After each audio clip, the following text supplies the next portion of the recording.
سبحانك لا علم لنا إلا ما علمتنا إنك أنت العليم الحكيم رب اشرح لي صدري ويسر لي أمري واحلل عقدة من لساني يفقهوا قولي اللهم ربي زدني علما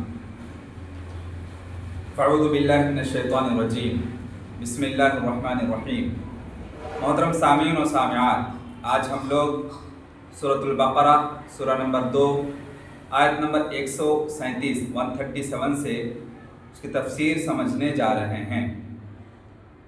اللہ سبحانہ و تعالیٰ فرماتے ہیں فَإِنْ آمَنُوا بِمِثْلِ مَا آمَنْتُمْ بِهِ فَقَدِ اهْتَدَوْا وَإِن تَوَلَّوْا فَإِنَّمَا هُمْ فِي شِقَاقٍ فَسَيَكْفِيكَهُمُ اللَّهُ وَهُوَ السَّمِيعُ الْعَلِيمُ۔ تو اے مسلمانوں، یعنی اے صحابہ، جس طرح تم ایمان لائے ہو، اگر یہ یہود و نصارہ اور کافر لوگ تمہاری طرح ایمان لے آئے تو یقیناً وہ سیدھا راستہ پا لیں گے۔ فَإِنْ آمَنُوا بِمِثْلِ مَا آمَنْتُمْ بِهِ، جس طریقے سے تم ایمان لے آئے ہو اسی طریقے سے اگر یہود و نصارہ اور کفار و مشرکین ایمان لے آئیں گے فَقَدِ اهْتَدَوْا، وہ بھی ہدایت یافتہ ہو جائیں گے، تو یقیناً وہ سیدھا راستہ پا لیں گے۔ وَإِن تَوَلَّوْا فَإِنَّمَا هُمْ فِي شِقَاقٍ، اور اگر انہوں نے منہ موڑ لیا، وَإِن تَوَلَّوْا، اور انہوں نے اگر منہ موڑ لیا، یہ اعراض کیا، اس بات کا انکار کیا، فَإِنَّمَا هُمْ فِي شِقَاقٍ، تو سچ میں وہ مخالفت اور دشمنی میں اڑے ہوئے ہیں، دشمنی میں پڑے ہوئے ہیں۔ فَسَيَكْفِيكَهُمُ اللَّهُ، تو اے نبی محمد صلی اللہ علیہ وسلم، اللہ آپ کے لیے ان کے مقابلے میں کافی ہے۔ فَسَيَكْفِيكَهُمُ اللَّهُ، تو اللہ سبحانہ و تعالیٰ ان کے مقابلے میں آپ کے لیے کافی ہے، سو ضرور کفایت کرے گا آپ کو ان سے اللہ کی مدد۔ وَهُوَ السَّمِيعُ الْعَلِيمُ، یقیناً وہی اللہ سب کچھ سننے والا اور سب کچھ جاننے والا ہے۔ یعنی اے اہل ایمان، اے مومنوں، اگر اہل کتاب یہود و نصارہ اسی طرح ایمان لے آئیں جس طرح تم تمام انبیاء و مرسلین علیہم السلام اور تمام کتابوں پر ایمان لائے ہو، جن میں سب سے پہلے اور سب سے اولا ہستی جس پر ایمان لایا جائے حضرت محمد صلی اللہ علیہ وسلم خاتم الانبیاء صلی اللہ علیہ وسلم ہیں، جو تمام انبیاء علیہ السلام سے افضل ہیں۔ اللہ تعالیٰ کی کتاب قرآن ہے، اور انہوں نے اللہ وحدہ کے سامنے اپنے آپ کو سرنڈر کر دیا ہے، اللہ سبحانہ و تعالیٰ کے سامنے سر تسلیم خم کر دیا ہے، اور اللہ تعالیٰ کے رسولوں میں سے کسی کے درمیان کوئی تفریق نہیں کی جانی چاہیے۔ فَقَدِ اهْتَدَوْا، اگر جس طریقے سے تم اللہ کے اوپر، اللہ کی کتابوں کے اوپر، اللہ کے رسولوں کے اوپر ایمان لائے ہو، اسی طریقے سے یہود و نصارہ، کفار و مشرکین بھی اگر تمہارے جیسا ایمان لے آئے فَقَدِ اهْتَدَوْا، تو ان کو سیدھے راستے کی طرف رہنمائی مل جائے گی، سمجھ لو مل گئی ہے، جو نعمتوں والی جنت تک پہنچانے والا ہے۔ یہی صراط مستقیم ہے جس پر تم چل رہے ہو، اگر وہ بھی اسی صراط مستقیم پر چلنا شروع کر دیں گے تو وہ بھی ہدایت یافتہ ہو جائیں گے۔ مطلب یہ ہے کہ ان کے لیے اس ایمان کے بغیر ہدایت تک پہنچنے کا کوئی راستہ ہی موجود نہیں۔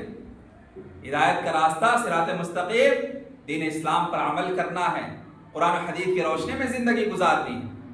اس ہدایت کا راستہ وہ نہیں جو وہ دعویٰ کرتے ہیں، یہود و نصارہ جو دعویٰ کر رہے ہیں وہ ہدایت کا راستہ نہیں ہے، بلکہ محمد صلی اللہ علیہ وسلم جو شریعت تمہیں سمجھاتے ہیں، جس دین کو لے کر تمہارے پاس آئے ہیں، اس پر تم عمل کر رہے ہو، یہی صراط مستقیم ہے اور یہی نجات کا راستہ ہے۔ کونوا ھودا او نصارا تہتدوا، یعنی یہود و نصارہ ہو جاؤ تو تم راہ راستہ پر پالو گے۔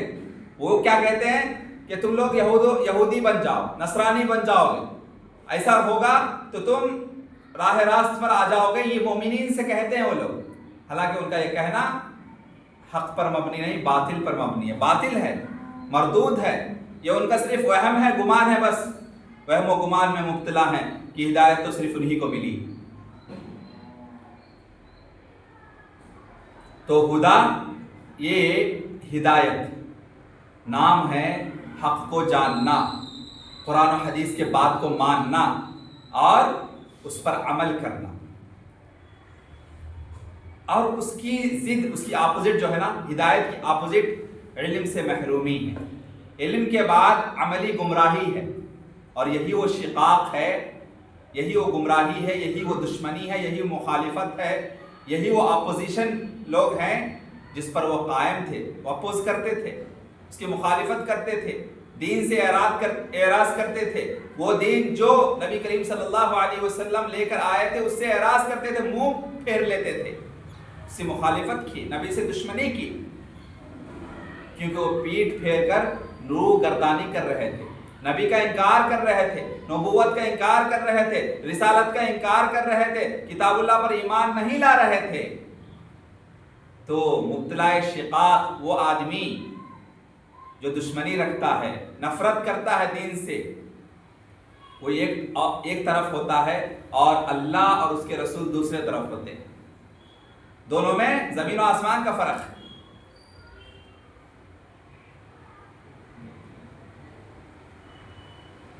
اور اس شقاق، یہ مخالفت، یہ ان کی جو اپوزیشن ہے، تمہاری اپوزنگ کر رہے ہیں، تمہاری مخالفت کر رہے ہیں، تمہارے دین سے اعراض کر رہے ہیں، تو یہ دشمنی انتہا درجے کی دشمنی اور عداوت کی لازمی نتیجہ ہے. تو یہ لوگ اسی دشمنی کی وجہ سے نبی کریم صلی اللہ علیہ وسلم کو اور اصحاب رضی اللہ عنہم اجمعین کو تکلیف دیتے تھے، اذیتیں پہنچاتے تھے، پریشانیوں میں مبتلا کرتے تھے. ان کی کوشش ہوتی تھی کہ ہمیشہ مسلمان تکلیف کی زندگی بسر کرے. اللہ تعالیٰ نے اپنے رسول صلی اللہ علیہ وسلم سے وعدہ کیا، کیا کہا؟ فَسَيَكْفِيكَهُمُ اللَّهُ، کہ ان کے مقابلے میں اللہ آپ کے لیے کافی ہے، اللہ آپ کا سپورٹر ہے، اللہ آپ کا مددگار ہے. تو اللہ سبحانہ وتعالیٰ نے اپنے رسول صلی اللہ علیہ وسلم سے وعدہ کیا کہ وہ دشمنوں کے مقابلے میں نبی کے لیے کافی ہے اللہ سبحانہ وتعالیٰ، کیونکہ وہ لوگوں کے اختلاف زبان اور ان کے جو بھی ضروریات ہیں کے باوجود سب کی آوازیں سنتا ہے. وہ جو کچھ اس کے سامنے ہیں، جو کچھ اس کے پیچھے ہے، سب کچھ جانتا ہے. وہ غائب ہے، شاہد ہے، ظاہر ہے، باطن ہے، سب اس کے دائرے علم میں ہے. جو بھی چیزیں، چاہے وہ چھپی ہوئی ہو، ڈھکی چھپی ہوئی ہو یا ظاہر ہو، اندرونی طور پر ہو، باہر ہو، کچھ بھی جیسا بھی ہو، اللہ ہر چیز کو جاننے والا، ہر چیز کا علم رکھنے والا اللہ سبحانہ وتعالی. جب بات اس طرح ہے تو ان کے شر کے مقابلے میں، ان کے جو پروپیگنڈا ہے، ان کے جو اسلام کی مخالفت کرتے ہوئے، مسلمانوں کی مخالفت کرتے ہوئے جو بھی پروپیگنڈا کر رہے ہیں، جو بھی سازشیں رچ رہے ہیں، اس کے مقابلے میں اللہ آپ کا سپورٹر ہے، اللہ آپ کا مددگار ہے، آپ کو گھبرانے کی ضرورت نہیں. تو ان کے پروپیگنڈے کے خلاف میں اللہ سبحانہ وتعالیٰ ان کے شر سے بچانے کے لیے ان کے مقابلے میں آپ کا ساتھ دے گا، اللہ آپ کے لیے کافی ہو جائے گا. اللہ تعالیٰ نے اپنے رسول صلی اللہ علیہ وسلم سے کیا ہوا اپنا وعدہ پورا کیا، آپ کو ان پر غلبہ ہوا، تسلط عطا کیا اللہ سبحانہ وتعالیٰ نے، یہاں تک کہ ان میں سے بعض لوگوں کو قتل کیا گیا. یہودیوں میں سے بعض کو قتل کر دیا گیا، بعض کو قیدی بنا لیا گیا، بعض کو غلام بنا لیا گیا، اور بعض کو جلا وطن بائیکاٹ کر دیا گیا، مدینے سے بھگا دیا گیا. تو انہیں یعنی پوری یہودی قوم تتر بتر کر دیا گیا، انہیں تہس نہس کر دیا گیا، برباد ہو گئی. جب اللہ سبحانہ وتعالیٰ نے نبی کریم صلی اللہ علیہ وسلم کی مدد کی اور نبی کی جو کمیونٹی تھی ان کا غلبہ ہوا اور یہودی کی پاور پوری چلی گئی، پولیٹیکل پاور مسلمانوں کے ہاتھ میں آ گئی تو مدینے سے سارے یہودی کا خاتمہ ہو گیا. کچھ لوگوں کو قتل کر دیا گیا, کچھ لوگوں کو غلام بنا لیا گیا, لونڈیاں بنائی گئی, قیدی بنائے گئے, اور کچھ لوگوں کو جلا وطن کیا گیا, وہاں سے بائیکاٹ کیا گیا, مدینہ سے بھگایا گیا. تو یہ ذلت و رسوائی کیوں ہوئی؟ اس لیے کہ انہوں نے نبوت اور رسالت کا انکار کیا, اسلام سے اعراض کیا, اسلام سے منہ موڑا, اپنے آپ کو ہدایت یافتہ سمجھتے تھے. اللہ سبحانہ و تعالیٰ نے ان کے اعراض کی وجہ سے انہیں دنیا میں بھی اور آخرت میں بھی ذلیل و رسوا کرنے والا ہے. اب اس آیت کریمہ میں قرآن کے معجزات میں سے ایک معجزہ کی طرف اشارہ ہے کہ وہ معجزہ کیا ہے قرآن کا؟ کسی چیز کے واقع ہونے سے قبل اس کے بارے میں خبر دے دینا. تو نبی کریم صلی اللہ علیہ وسلم کو پولیٹیکل پاور ملنے والی تھی, مسلمانوں کو غلبہ حاصل ہونے والا تھا مدینے میں. تو اس کی خوشخبری اللہ سبحانہ و تعالیٰ پہلے اس کی پیشن گوئی سنا دیا کہ ان کے مقابلے میں یہودی جو دشمنان اسلام ہیں ان کے مقابلے میں اللہ تمہاری سپورٹ کرے گا. تو ایسا ہی ہوا. تو آیت میں پہلے وحی کے ذریعے پیشن گوئی سنائی گئی. یہ قرآن کا ایک معجزہ ہے کہ فیوچر میں جو ہونے والا ہے پہلے ہی بتا دیتا ہے ایڈوانس میں. اور ویسا ہی جیسے خبر دیتا ہے قرآن, اس کا عین اسی کے مطابق ویسا ہی واقع ہوتا ہے واقعہ. یہ قرآن کا معجزہ ہے. جیسے خوشخبری دی گئی تھی, جیسی پیشن گوئی سنائی گئی تھی کہ اللہ تمہارے لیے کافی ہو جائے گا, ایسا ہی ہوا. یہودی برباد ہو گئے, تتر بتر ہو گئے, ذلیل و رسوا ہوئے, اور مسلمانوں کو غلبہ حاصل ہوا مدینے میں. حالانکہ مدینے میں وہ کمیونٹی سپر پاور کہلاتی تھی. بعد میں مسلمان وہاں جا کے بسے, لیکن مسلمانوں کے بسنے سے پہلے, نبی کریم صلی اللہ علیہ وسلم کے آنے سے پہلے یہودی لوگ راج کرتے تھے وہاں پہ.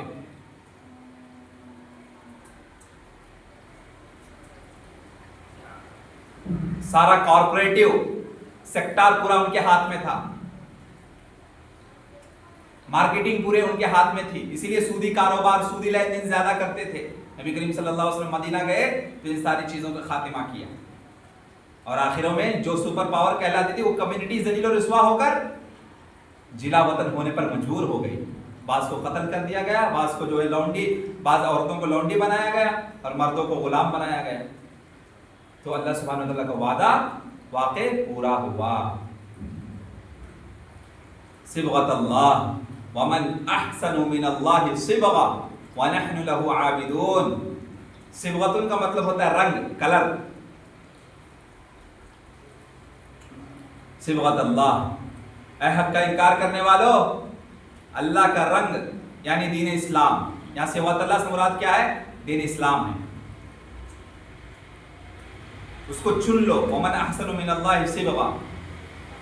اور اللہ کے رنگ سے اچھا کون سا رنگ ہو سکتا ہے؟ وَمَنْ أَحْسَنُ, اور کون سا رنگ اچھا ہو سکتا ہے؟ من اللہ صبغہ, اللہ کے رنگ سے, یعنی دین اسلام سے بہتر کون سا دین ہو سکتا ہے؟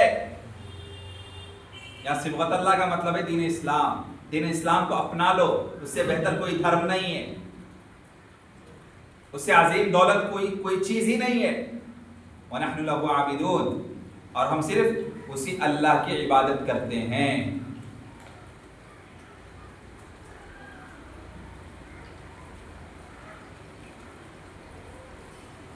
تو دیکھو جی یہ کیا ہے ایکچولی, یہاں پہ رنگ کا معاملہ کیوں آیا؟ کیونکہ اس میں نصرانیوں کے پاس بپتسمہ کہتے ہیں, بیپٹزم کہتے ہیں اس کو, بیپٹزم. تو اس میں کیا ہوتا ہے کہ عیسائیوں کے پاس جو عیسائی ہوتا ہے اسے زرد رنگ, پیلا رنگ, یلو کلر کہ پانی میں غسل دیا جاتا ہے. یہ ان کے پاس ایک رسم ہے, ایک رواج ہے. ہاں, زرد پانی سے, پیلے رنگ کے پانی سے ان کو غسل دیا جاتا ہے. ان کا جو عقیدہ ہے, کیا ہے عقیدہ؟ ان کا پاپ, سارا کا سارا پاپ دھل جاتا, ان کی گناہ مٹ جاتی ہیں غسل کرنے سے, زرد رنگ کے پانی سے. اس کو بیپٹزم کہتے ہیں, ان کا ایک عقیدہ ہے بپتسمہ. تو اس آیت میں کہا جا رہا ہے کہ اصیل رنگ تو اللہ کا رنگ دین اسلام ہے، اسلامی رواج اصل رواج ہے، اصل رنگ اللہ کا رنگ ہے جو کہ اسلام ہے، دین اسلام ہے۔ اس لیے تم سب لوگ اسلام کے رنگ میں رنگ جاؤ، اللہ کے شریعت کے پابند بن جاؤ، یعنی اللہ کا رنگ اختیار کرو۔ اللہ کے رنگ سے مراد اللہ کا دین، دین اسلام ہے۔ اس کے تمام ظاہری باطنی اعمال، تمام اوقات میں اس کے تمام عقائد پر عمل کرو۔ ایسا نہیں ہے رمضانی مسلمان بن کے زندگی گزارنا، ایسا نہیں ہے ہفتہ سے ہفتہ، ہاں صرف جمعہ کے دن نظر آنا مسجد میں، ایسی بات نہیں، بلکہ پوری شریعت کی روشنی میں زندگی گزارنی، ہر پل، ہر سیکنڈ، ہر لمحہ مسلمانی زندگی گزارنی، اسلام کے مطابق متشرعانہ موحدانہ زندگی گزارنی، ہر دم، ہر وقت، ہر پل اسلام کا بول بالا کرنا ہے، اسلام پر عمل کرنا ہے، اسلام کے تقاضوں کو پورا کرنا ہے، دین کے تقاضوں کو پورا کرنا ہے، ارکان اسلام کے تقاضوں کو پورا کرنا ہے، ارکان ایمان کے تقاضوں کو پورا کرنا ہے، یہ ہر دم کرنا ہے۔ اور کب تک؟ وَاعْبُدْ رَبَّكَ حَتَّى يَأْتِيَكَ الْيَقِينُ، عبادت ہماری زندگی کا مقصد ہے کہ رب کی عبادت کب تک کرنا ہے؟ حَتَّى يَأْتِيَكَ الْيَقِينُ، جیسا کہ ہم لوگ کل پڑھے تھے وَلَا تَمُوتُنَّ إِلَّا وَأَنْتُمْ مُسْلِمُونَ، مرتے دم تک اسلامی زندگی گزارتے رہنا، مرتے دم تک اللہ کا مطیع و فرما بردار بن کر زندگی گزارنا، مرتے دم تک، جب تک آخری سانس نہ رک جائے تب تک اسلام کی روشنی میں، قرآن و حدیث کی روشنی میں حلال و حرام کی تمیز کرتے ہوئے زندگی گزارنی، حق و باطل کی تمیز کرتے ہوئے زندگی گزارنی، کبھی بھی باطل سے کمپرومائز نہیں کرنا، کبھی بھی شرک سے کمپرومائز نہیں کرنا، کبھی بھی بدعت سے کمپرومائز نہیں کرنا، ہر حال میں موحدانہ زندگی، ہر حال میں توحید پرستی، ہر حال میں مسلمانی زندگی، اسلامی زندگی گزارنے کی ضرورت ہے۔ جب یہ دین تمہاری صفت بن جائے گا، ہر حال میں تم اس کے رنگ میں رنگ جاؤ گے، صبغت اللہ، اللہ کے رنگ میں رنگ جاؤ گے، تو یہ تمہارے لیے اس بات ضروری ہے، اور تمہیں ضروری کیا کر دے گا تمہارے لیے؟ تم خوشی، اختیار اور محبت سے اللہ کے حکموں کے آگے سرنڈر ہو جاؤ گے۔ تو دل سے سرنڈر ہونا ہے اللہ کے سامنے، کوئی بھی عبادت انٹرسٹ سے کرنا ہے، بیزارگی کے ساتھ نہیں، کسی کے دباؤ میں آ کے نہیں، سمجھ رہے؟ آج کل کیا ہوتا جی، بچے نماز کیوں پڑھتے ہیں؟ یا تو دادا دادی گھر میں جو بڑے بزرگ ہوتے ہیں وہ ڈانٹ ڈپٹ کرتے ہیں تو بچے جا کے، نوجوان نسل جا کے نماز پڑھتی ہے، یعنی بیزار کی، دین بیزار ہو چکے ہیں، دین بیزار نہیں ہونا بلکہ انٹرسٹ کے ساتھ عمل کرنا ہے۔ اس لیے نماز میں قبولیت کے شرط میں کیا؟ خشوع و خضوع، اللہ سے ڈرتے ہوئے، محبت کے ساتھ، اللہ سے امید بھی رکھنا ہے، کس چیز کی؟ ثواب کی امید، اور اللہ سے ڈرنا بھی ہے کہ اللہ میرا عمل قبول کرے گا نہیں کرے گا۔ ابراہیم علیہ السلام کی زندگی سے ہم نے وہی سیکھا، ربنا تقبل منا انک انت السمیع العلیم۔ باپ بیٹے دونوں کعبۃ اللہ کی تعمیر کر رہے تھے اور کیا دعا پڑھ رہے ہیں؟ ربنا تقبل منا، اے میرے پروردگار، اے ہمارے رب، ہمارے اس عمل کو قبول فرما لے۔ اس کیفیت کے ساتھ عمل کرنا ہے، پتہ نہیں ہم خشوع و خضوع سے کتنا خالی ہوتا ہے ہمارا عمل۔ اس لیے نا جی، ان الصلاۃ تنہی عن الفحشاء والمنکر والبغی، ہر منکرات سے، ہر برائی کے کام سے یقینی طور پر نماز روکتی ہے، نماز برائی کے کام پہ بریک لگاتی ہے، لیکن ہم نماز بھی پڑھ رہے ہیں اور برائی کا کام بھی کر رہے ہیں۔ اس کا مطلب کیا؟ جس تقاضے کو پورا کرنا چاہیے نماز میں، ان تقاضوں کو، ان رولز اینڈ ریگولیشنز کو فالو نہیں کر رہے آپ۔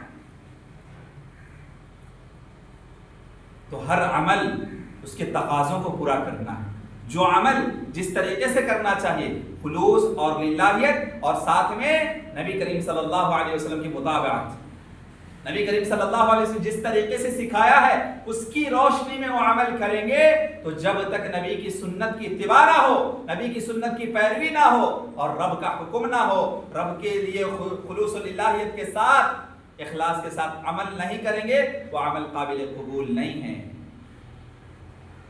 تو عمل بھی کرنا ہے تو قرآن و حدیث کی روشنی میں، اخلاص و للہیت کے ساتھ، اور نبی کریم صلی اللہ علیہ وسلم کے بتائے ہوئے طریقے کے مطابق مرتے دم تک اعمال کرتے ہوئے زندگی گزارنا ہے، مرتے دم تک موحدانہ زندگی گزارنا ہے، مرتے دم تک توحید پرستی کو فالو کرنا ہے، مرتے دم تک کتاب و سنت کو فالو کرنا ہے، کبھی کوئی ایک سیکنڈ بھی کتاب و سنت کے خلاف ورزی میں کمپرومائز نہیں کرنا، ایڈجسٹمنٹ نہیں چلتا اس میں، جیسا ہے ویسا ہی آمنا صدقنا، کچھ مرضی آیا اپنا لیے، کچھ مرضی آیا چھوڑ دیے، یہ دین نہیں ہے، یہ دینداری نہیں۔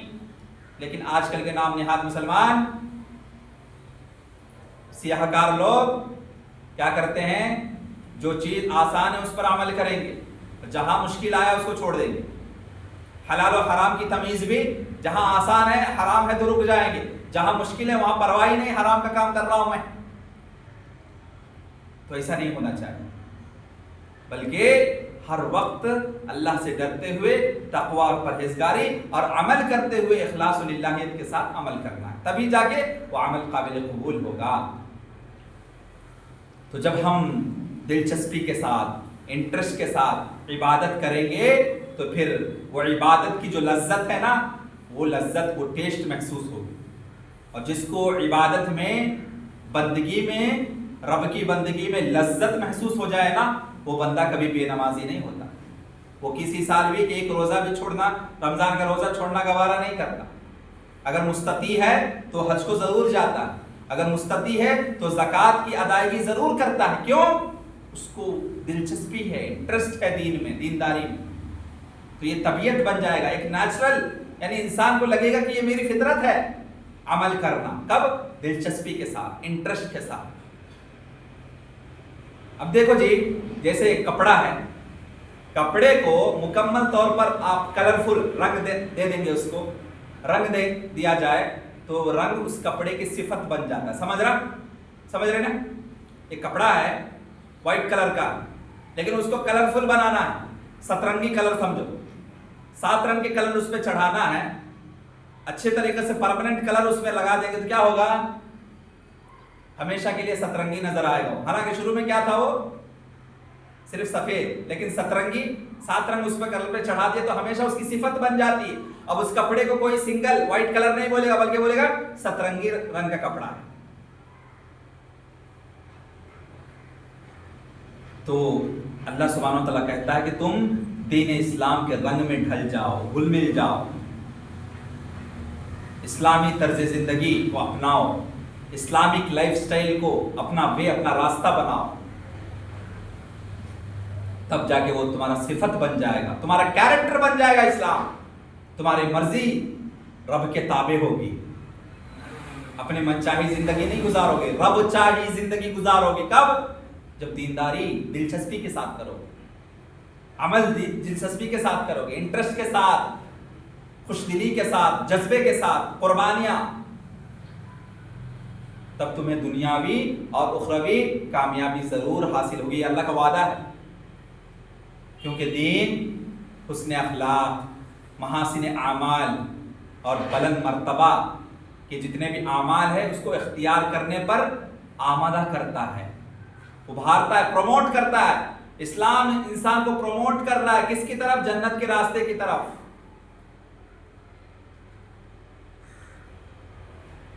اللہ سبحانہ و تعالیٰ نے یہاں کہا کہ وَمَنْ أَحْسَنُ مِنَ اللَّهِ صِبْغًا، یعنی کوئی اور رنگ اللہ کے رنگ سے اچھا ہو سکتا ہے کیا؟ نہیں ہو سکتا۔ دین اسلام سے بڑھ کر کوئی دین نہیں۔ ان الدین عند اللہ الاسلام، اللہ کے نزدیک، اللہ کے پاس قابل قبول کوئی دھرم ہے تو وہ اسلام۔ قیامت کے دن قابل قبول کوئی دھرم، کوئی مذہب ہے تو صرف اسلام ہے۔ وَمَن يَبْتَغِ غَيْرَ الْإِسْلَامِ دِينًا فَلَن يُقْبَلَ مِنْهُ، کل قیامت میں کوئی بندہ دوسرے مذہب پر عمل کرتے ہوئے جائے گا اللہ کے سامنے، قابل قبول نہیں، ایکسپٹ نہیں کیے جائیں گے اس کے اعمال۔ کیوں؟ اسلام کو چھوڑ کر گیا اللہ کے سامنے۔ تو اللہ کے نزدیک قابل قبول عمل اسی وقت ہوگا جب اسلام کی اسلامی شریعت کے تقاضوں کو پورا کرتا ہو، اسلام کا پابند ہو۔ اب جب تم کوئی ایسی مثال دیکھنا چاہو جو تمہارے سامنے اللہ کے رنگ اور کسی اور رنگ کے مابین فرق کو واضح کرتی ہو، تو تم کس چیز کا ضد کیوں کر رہے ہو؟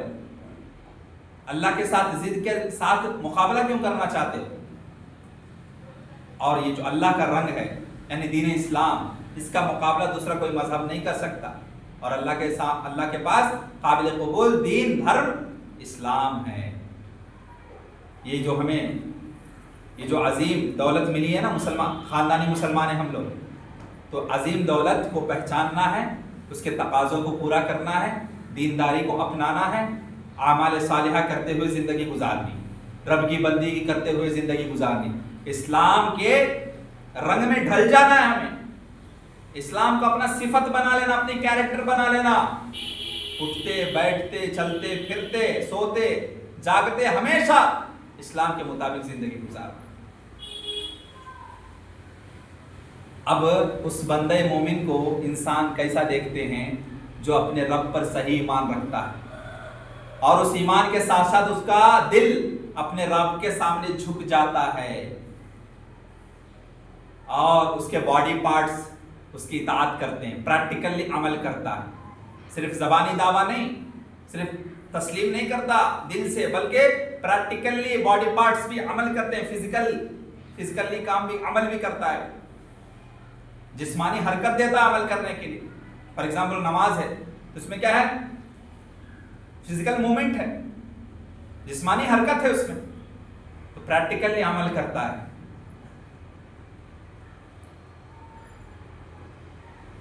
بندہ مومن ہر اچھے صفت، خوبصورت کام اور حسن اخلاق اور بلند صفات کے زیور سے اپنے آپ کو آراستہ کرتا ہے۔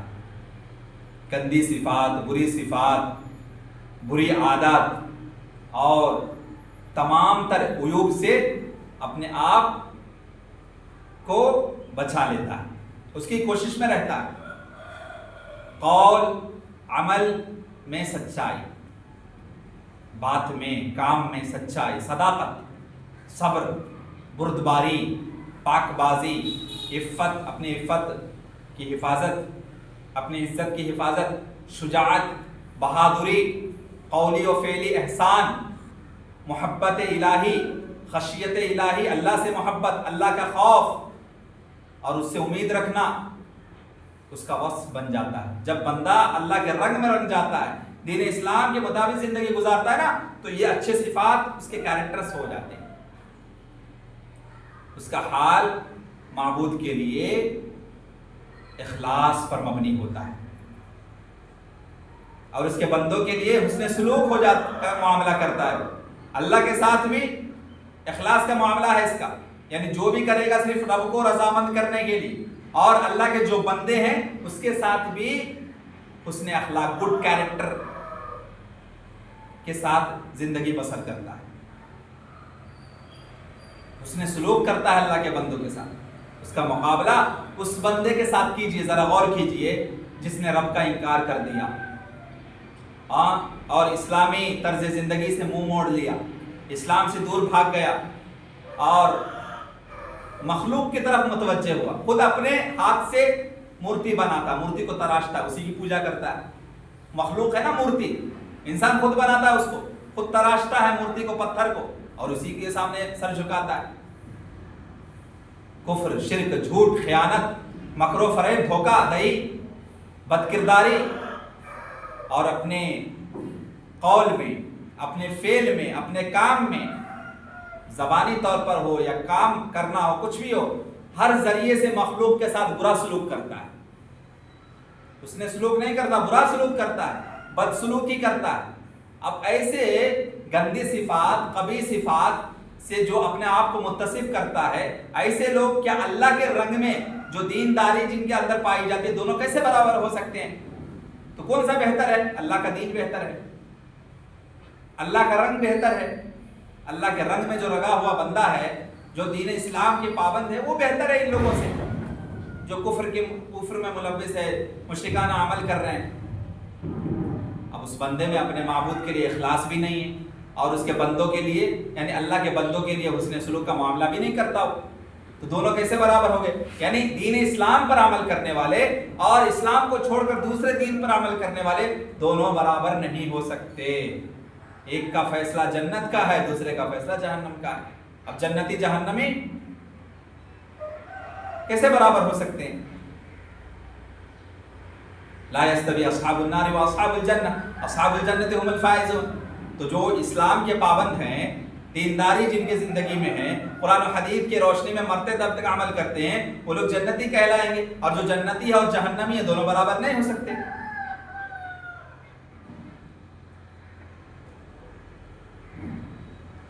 تو اس سے انسان کے سامنے ایک واضح ڈفرنس معلوم ہوتا ہے جو ان بندوں کے درمیان ہے. ایک رب کی بندگی کرتا ہے اور ایک اپنی منچاہی زندگی گزارتا ہے، شیطان کی بندگی کرتا ہے، شیطان کی بات سنتا ہے. دونوں برابر نہیں ہو سکتے.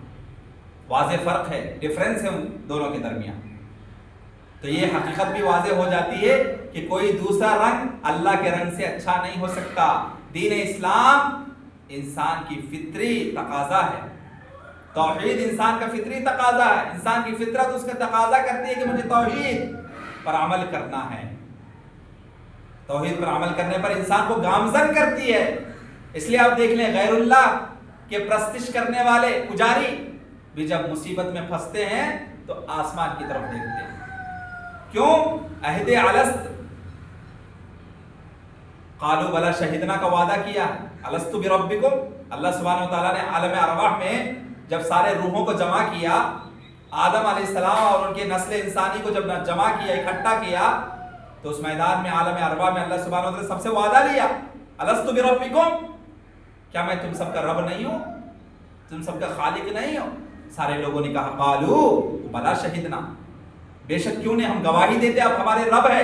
اسی لیے غیر مسلم بھی جب مصیبت میں ہوتے ہیں، پریشانی میں ہوتے ہیں، ان کا سر آسمان کی طرف پلٹتا ہے.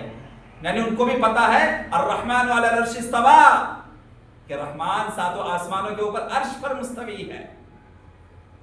انسان کا فطری تقاضا ہے کہ انسان فطرت کو ڈھونڈتا ہے. اس کا فطرت کیا ہے؟ توحید.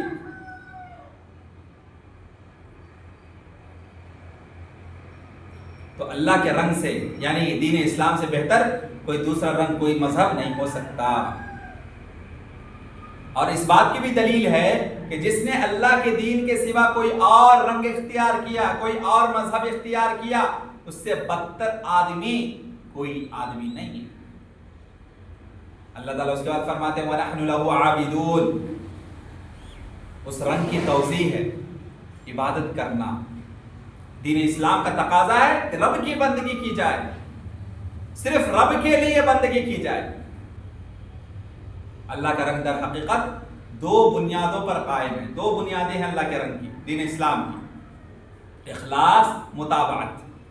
اخلاص رب کی بندگی کے لیے کام کرنا، رب کی رضامندی حصول کرنے کے لیے. رب کی بندگی کرنا کیسے؟ رب کی رضامندی کے حصول کی چاہتے ہوئے کہ مجھے کسی بھی طریقے سے میرا رب مجھ سے خوش ہو جائے، میں کسی بھی طریقے سے اپنے رب کو راضی کر لو. اس نیت سے کام کرنا ہے، عمل کرنا ہے. دوسرا کنڈیشن کیا ہے؟ دین کی دوسری بنیاد عمل کی متابعت، یعنی نبی کریم صلی اللہ علیہ وسلم کے بتایا ہوا طریقہ، سنت. تو کتاب و سنت دونوں کو بیلنس کرتے ہوئے زندگی گزارنا، ایک ساتھ لے جانا. بعض لوگ راجستھان، پنجاب اور ساؤتھ انڈیا کے بھی بعض علاقے میں اہل القرآن حضرات ہیں جو قرآن کو مانتے ہیں، حدیث کو مانتے ہیں، جبکہ کتاب اللہ، سنت رسول اللہ دونوں کو ماننا ضروری. اطیعوا اللہ واطیعوا الرسول، یعنی قرآنی آیات کو بھی ماننا ہوگا اور احادیث نبویہ کو بھی ماننا ہوگا. لیکن وہ لوگ اہل القرآن جو ہے یہ کون ہے؟ یہ فرقہ ناجیہ نہیں ہے، یہ لوگ گمراہ لوگ ہیں. گمراہ نیا فرقہ پنپ رہا ہے. اپنے آپ کی اور اپنے نوجوان نسل کی حفاظت کیجئے، گمراہ ہو جائیں گے. پتہ نہیں، کیونکہ علم نہیں ہے. اب وہ لوگ جو بتائیں گے وہ بھی صحیح سمجھ لیں گے. تو اہل القرآن کا جو عقیدہ ہے وہ لوگ قرآن آیت کو تسلیم کرتے ہیں اور حدیث، منکرین حدیث ہے، وہ حدیث کا انکار کرتے ہیں، حدیث پر عمل نہیں کریں گے. وہ اہل القرآن جو بھی ہے قرآن سے ہی دلیل، حدیث سے نہیں.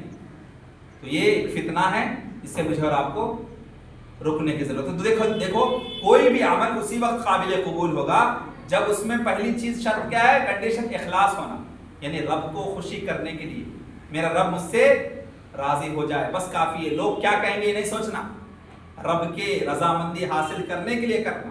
دوسرا متابعت، یعنی نبی کریم صلی اللہ علیہ وسلم کے بتائے ہوئے طریقے کی روشنی میں عمل کرنا ہے۔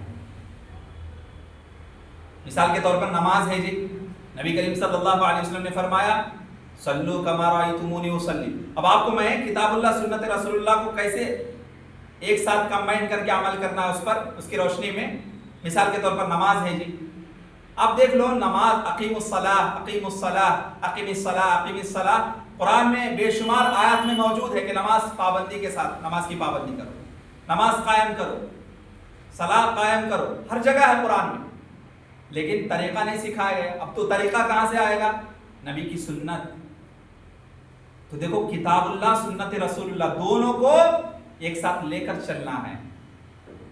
یہ اہل القرآن جو ایک فتنہ ہے، ایک نیا فرقہ پنپ رہا ہے، اس کو روکنے کی ضرورت ہے، اس کو تھمنے کی ضرورت ہے، اور اس کے لیے ہمیں کام کرنے کی ضرورت ہے۔ اس کے لیے پہلے علم حاصل کرنا، فرق معلوم کرنا کہ واقعی ان کا عقیدہ کیا ہے، تو پہلے ہم کتاب و سنت کی پیروی کرنے والے بن جائیں گے۔ کلی طور پر اللہ کے رنگ میں رنگ جانا، تو شریعت کلی طور پر صرف قرآن نہیں ہے نا، حدیث بھی ہے، اور حدیث بھی وحی کی ایک شکل ہے، وحی مطلوع وحی غیر مطلوع۔ وحی مطلوع یعنی وہ وحی جس کی تلاوت کی جاتی ہے قرآن کریم، وحی غیر مطلوع وہ وحی جس کی تلاوت نہیں کی جاتی حدیث۔ تو وحی کی دو قسمیں ہیں، وحی مطلوع وحی غیر مطلوع۔ وحی مطلوع قرآنی آیات، وحی غیر مطلوع احادیث نبویہ، دونوں پر عمل کریں گے تبھی جا کے متشرع کہلائیں گے۔ صرف حدیث پر عمل نہیں کیا جا سکتا، صرف قرآن کی آیت پر بھی عمل نہیں، دونوں کو کمبائن کر کے عمل کرنا ہے، تبھی آپ کو جا کے شریعت سمجھ میں آئے گا۔ اب کیسے نماز پڑھنا ہے جی؟ اقیم الصلاۃ تو کہہ دیا گیا قرآن میں، اب نماز کی طریقہ تو نبی کریم صلی اللہ علیہ وسلم نے فرمایا صلو کما رأیتمونی اصلی، اے میرے صحابہ تم جس طریقے سے مجھے نماز پڑھتے ہوئے، نماز کی پابندی کرتے ہوئے دیکھ رہے ہو، اسی طریقے سے نماز کی پابندی کرنا۔ اب کوئی بندہ مخالفت کرتا ہے ان کی، تو سمجھ لو رب کی بندگی کی مخالفت کر رہا ہے وہاں۔ کیوں؟ اللہ سبحانہ وتعالیٰ کہتا ہے کہ اگر تم واقعی معنوں میں قل ان کنتم تحبون اللہ فاتبعونی یحببکم اللہ، کہ واقعی اگر تم چاہتے ہو کہ رب تم سے محبت کرے تو پہلے تم میری اتباع کرو، میری اتباع کرو گے تو رب تم سے محبت کرے گا، سنت کی پیروی کریں گے تو رب ہم سے راضی ہوگا۔ تو رب کو رضامند کرنے کے لیے اخلاص جب عمل میں پایا جائے گا، کب؟ نبی کی مطابعت، نبی کی پیروی۔ تو کتاب و سنت دونوں کی پیروی ضروری ہے۔ صرف قرآن پر عمل کرنا چاہیں گے تو نماز کا طریقہ نہیں ہے قرآن مجید میں، تو حدیث پر عمل کرنا ہوگا۔ تو سمجھ میں آیا کہ کتاب اللہ سنت رسول اللہ، اطیعوا اللہ و اطیعوا الرسول، کتاب و سنت دونوں کو فالو کرنا، یہی اسلام ہے، اور یہی اللہ کا رنگ ہے، یہی صبغت اللہ ہے، قرآن حدیث کی روشنی میں مرتے دم تک زندگی گزارنا۔ وَنَحْنُ لَهُ عَابِدُونَ، اللہ کا رنگ در حقیقت دو بنیادوں پر ہے، ایک اخلاص، دوسرا نبی کی مطابقت، نبی کی پیروی، نبی کی اتباع۔ عبادت ان تمام اعمال، ظاہری طور پر، باطنی طور پر اور اقوال، تو اعمال ظاہری ہو یا باطنی ہو یا اقوال، جو بھی جامع نام ہیں عبادت، جنہیں اللہ تعالیٰ پسند کرتا ہے اور اس سے راضی ہو جاتا ہے اپنے بندے سے، اس کو عبادت کہتے ہیں۔ یہ اعمال، اقوال، چاہے وہ عمل ہے یا قول، بات ہے، اس وقت تک درست نہیں قرار پائے جاتے جب تک اللہ تعالیٰ نے ان کو اپنے رسول کی زبان سے مشروع نہ قرار دیا ہو، سمجھ رہے؟ جب تک اس کو رب نے اپنے رسول کی زبان سے یہ شریعت ہے نہیں کہا گیا، تب تک وہ عمل قابل قبول نہیں ہے۔ اسی لیے کہا جاتا ہے کل محدثۃ بدعہ وکل بدعۃ ضلالہ وکل ضلالۃ فی النار، کہ دین میں ہر نئی چیز جس کو ہم عبادت سمجھ کے کر رہے ہیں، ثواب حاصل کرنے کی نیت سے کرتے ہیں نا بدعت حضرات، کیوں کرتے ہیں؟ ثواب کا کام ہے، حالانکہ اس کی دلیل نہیں ہوتی قرآن و حدیث میں، تو وہ کام جس کی دلیل قرآن و حدیث میں نہیں ہے، ثواب کی نیت سے عبادت سمجھ کے کرنا، وہ بدعت ہے۔ ہر بدعت گمراہی ہے، اور ہر گمراہی جہنم کی طرف ڈھکیل رہی ہے۔ اللہ سبحانہ و تعالی ہم سب کی حفاظت فرمائے بدعت و خرافات سے۔ تو یہ اعمال، وہ اقوال اس وقت تک درست نہیں قرار پاتے جب تک اللہ تعالیٰ نے ان کے اپنے رسول کی زبانی اس کو شریعت قرار نہ دیا ہو۔ تو رسول کا اسٹامپ لگنا ضروری ہے عمل پہ، وہ عمل جس کی دلیل حدیث میں نہیں، قرآن میں نہیں، وہ عمل قابل قبول نہیں ہے، وہ شریعت نہیں کہلائے گا۔ تو اخلاص یہ ہے کہ بندہ مومن ان اعمال میں صرف اللہ تعالیٰ کی رضامندی کو اپنا مقصد بنائے۔ تو یہاں پہ دیکھو عابدون لہو، یعنی معمول کو مقدم رکھنا چاہیے تھا، عابدون لہو ہونا چاہیے تھا، اس کے بجائے کیا آ گیا؟ لہو عابدون، لہو پہلے آ گیا۔ تو یہاں حصر کا فائدہ دیتا ہے، یعنی خاص عبادت کی جائے گی تو صرف اللہ سبحانہ وتعالیٰ، اس کے علاوہ کسی کی عبادت نہیں کی جائے گی۔ رنگ میں ڈھنگنا ہے تو کون سے رنگ میں؟ اسلام کے رنگ میں۔ وَنَحْنُ لَهُ عَابِدُونَ، اللہ تعالیٰ نے ان کو اس میں فاعل عابدون سے موصوف کیا ہے، جو ثبات قدمی، استقرار پر دلالت کرتا ہے، تاکہ لفظ ان کے صفت سے متصف ہونے پر دلالت کرے۔ تو یہاں حصر کا معنی پایا جاتا ہے کہ ہم عبادت کریں گے، ہم عابد ہیں صرف اللہ سبحانہ وتعالیٰ کی، وہی ہمارا رب ہے، وہ معبود برحق ہے۔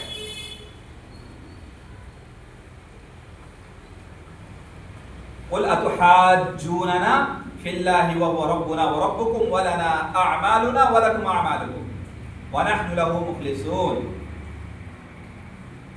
اے نبی صلی اللہ علیہ وسلم ان سے کہہ دیجئے، قل ان سے کہہ دیجئے، کیا تم لوگ ہم سے اللہ کے بارے میں بحث کرتے ہو؟ اتحاجوننا فی اللہ، اللہ کے سلسلے میں ہم سے بحث کر رہے ہو۔ وَهُوَ رَبُّنَا وَرَبُّكُمْ، وہ تو ہمارا پروردگار ہے، ہمارا رب ہے، اور تمہارا بھی رب ہے وہ۔ وَلَنَا أَعْمَالُنَا وَلَكُمْ أَعْمَالُكُمْ، اور یاد رکھو ہمارے اعمال ہمارے لیے ہیں، تمہارے اعمال تمہارے لیے ہیں۔ وَنَحْنُ لَهُ مُخْلِصُونَ، اور ہم صرف اسی ایک اللہ کی عبادت کرتے ہیں۔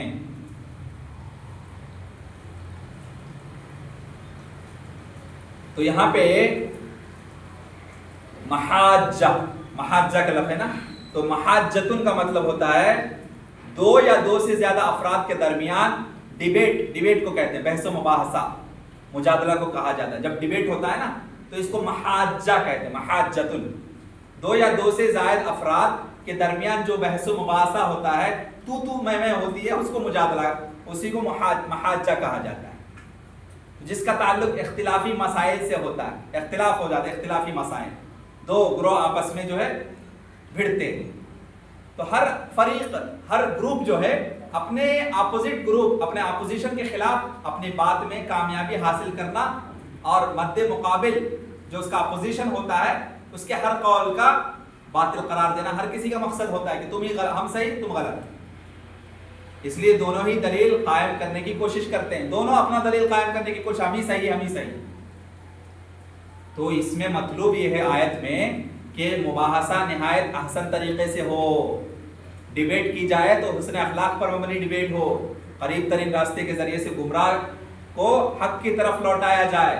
تو کبھی بھی گمراہ کن فرقے سے ڈیبیٹ کرنا ہے تو میں پہ نہیں اترنا، بلکہ ادعو الی سبیل ربک بالحکمہ والموعظۃ الحسنہ وجادلہم باللتی ہی احسن۔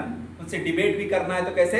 حسن اخلاق پر مبنی، اچھی بات، بھلی بات، مسکراتے چہرے کے ساتھ، دلائل کے روشنی میں، حکمت کے ساتھ، بصیرت کے ساتھ کرنا ہے۔ تو جو اپوزیشن ہوتے ہیں ڈیبیٹ میں، وہ اپوزیشن جو ٹیم ہوتی ہے سامنے دلیل بیان کر کے حق و باطل کو واضح کر دینا چاہیے۔ اگر ان مذکورہ امور سے باہر نکل جائیں تو مباحثہ نہیں بلکہ جھگڑا کہلائے۔ اب اخلاق نہیں آپ کے پاس، کیریکٹر نہیں ہے، مسکراتے چہرہ کے ساتھ بات نہیں کرتے، نرم گفتگو نہیں، نرم لہجہ نہیں، ہاں تو پھر کیا ہے، تو میں جھگڑے پر اتر جاتے۔ تو ایسا نہیں، اسلام کہا گیا ڈیبیٹ بھی کرو، وجادلہم باللتی ہی احسن، احسن طریقے سے، حسن اخلاق کا پیمانہ ہونا چاہیے، جھگڑا نہیں، مخاصمت نہیں ہونی چاہیے، اس میں کوئی بھلائی نہیں، کوئی خیر نہیں۔ اور جھگڑے اور مخاصمت سے کیا ہوتا جی؟ برائی جنم لیتی، تو برائی سے دور رہنا۔ تو اہل کتاب اس وہم میں، گمان میں، باطل گمان میں مبتلا تھے کہ مسلمانوں کی نسبت وہ اللہ تعالیٰ کے زیادہ قریب ہے، یعنی مسلمانوں سے زیادہ یہ لوگ اللہ سے قریب ہے، وہ اپنے آپ کو سمجھتے تھے یہود و نصارہ۔ تو ان کا محض دعویٰ تھا جو دلیل اور برہان کا محتاج تھا، کوئی اتھینٹک پروف نہیں تھا ان کے پاس کہ ہم اللہ کے قریب ہیں، اپنے آپ کو سمجھتے تھے صرف۔ جب تمام لوگوں کا رب ایک ہے، تمہارا کوئی اور رب نہیں ہو سکتا، تمہارا رب بھی وہی ہے، ہم اور تم میں سے ہر آدمی کا اپنا اپنا عمل ہے، تو اعمال بجا لانے میں ہم ہیں، ہمارے اعمال ہمارے ساتھ، تمہارے اعمال تمہارے ساتھ، دونوں کے اعمال برابر ہیں۔ ہاں تمہارا عمل کے بدلے تمہیں سزا یا جزا بدلہ دیا جائے گا، اور ہمارے اعمال کے عوض ہمیں بدلے سے نوازا جائے گا۔ تو اس بات کی ہرگز موجب نہیں کہ ہم میں سے کوئی دوسرے سے زیادہ اللہ تعالیٰ کے قریب ہے۔ فضیلت تو صرف اللہ تعالیٰ کے لیے خالص اعمال کے ذریعے سے ہوتی ہے۔ فضیلت کس کو حاصل ہوتی ہے؟ جو زیادہ عمل کرتا ہے۔ یہ حالت صرف اہل ایمان کا وصف ہے، اس سے یہ بات متعین ہو جاتی ہے کہ مومن ہی دوسرے لوگوں کے مقابلے میں اللہ تعالیٰ کے زیادہ قریب ہیں، اس لیے کہ اخلاص ہی نجات کا راستہ ہے، خلوص الہیت ہی نجات کا راستہ ہے۔ یہی وہ حقیقی اوصاف ہے جن سے اولیاء اللہ اور اولیاء اور شیطان کے درمیان، شیطان کے چیلے اور اللہ کے بندوں کے درمیان ڈفرنس کرتا ہے، جنہیں تمام عقل مند لوگ تسلیم کرتے ہیں، اور جاہل منکر حق کے سوا کوئی اس میں جو ہے ڈفرنس پیدا نہیں کر سکتا۔ یہ لوگ ڈفرنس پیدا کرتے ہیں۔ تو اس آیت کریمہ میں اللہ سبحانہ و تعالیٰ ہم سب کو لطیف طور پر نہایت ہی نرم انداز میں گفتگو کرنے کا طریقہ سکھایا۔ ڈیبیٹ بھی کرنا ہے تو دلائل کی روشنی میں بصیرت کے ساتھ، حکمت کے ساتھ، اور بھلی بات کرنی ہے، نرم گفتگو کرنی ہے، اس کی رہنمائی ہمیں اس آیت میں ملتی ہے۔